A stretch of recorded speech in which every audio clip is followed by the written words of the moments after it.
All right, so let's go back to that top story. Our reporter, Govan Whittle, is mentioning that the DA Federal Council Chair, Helen Zille, is also in the area. She joins us now via Skype. Helen, good afternoon. Thank you so much for your time. What are you doing in Senekal? Clement, we came down here to Senekal again, as we were last time there was this court appearance, to show solidarity against all the brutal murders that are happening of our farmers of all races across the country.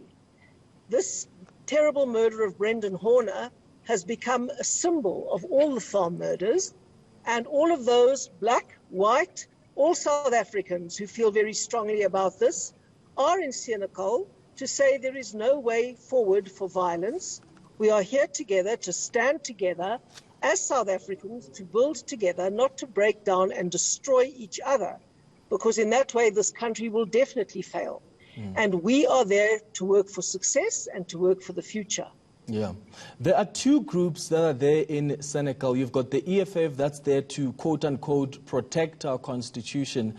And you also have a group of farmers there to raise awareness. And they say that they're raising awareness about farm murders.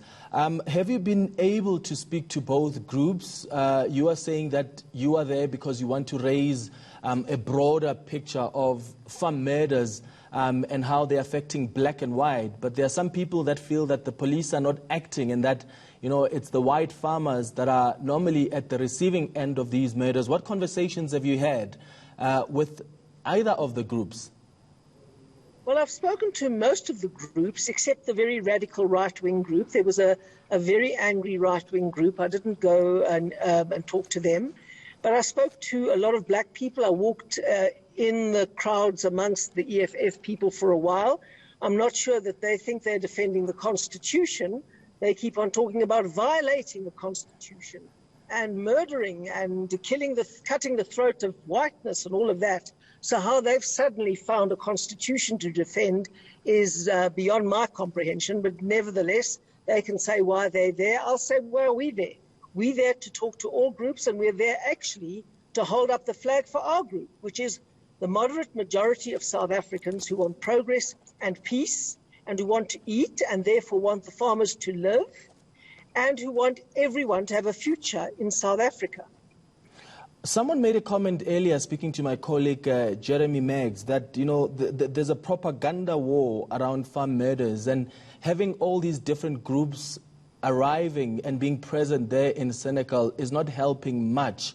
You spoke about the radical left, there's the radical right as well, that was represented there. You are saying you are there as the moderate majority. Do you think your presence there as the various groups is helping at all in dealing with the tensions around farm murders?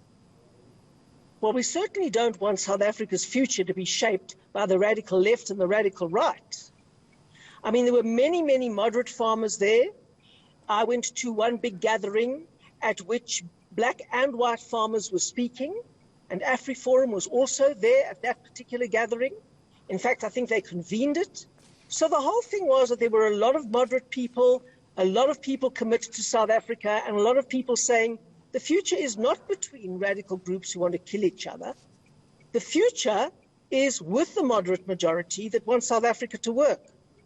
And it's critical that our voice is heard, absolutely essential. Otherwise, we leave it to two bloodthirsty alternatives to try and slug it out, and this whole country will go down the drain. We saw some tensions rising there earlier, Helen, at some point, but police managed to diffuse the tensions. What were you able to observe? Well, I was able to observe a lot of tension rising. The police put barbed wire across the road to ensure that people couldn't get into physical contact with each other, which was probably a good thing. But around the town, there were prayer meetings happening. There were many, many people who went there. And I think it was a place not to have a propaganda war, but a place to have your voice heard about the future of South Africa. Some places, some events become symbolic. Senekal has become symbolic. Brendan Horner, who was a 21-year-old farm foreman, murdered in the most brutal way, has become a symbol to South Africa. And these things are absolute tragedies, just like Marikana became a symbol, just like Sharpeville became a symbol. And that is why at these huge symbolic moments, one doesn't shut up and sit in a corner. One says one's piece about the future of South Africa. Thank you so much for your time. The DA Federal Council Chair, Helen Zille, joining us live from Senekal. She's also there. She says she's representing the moderate majority and calling for an end to all the farm matters black and white.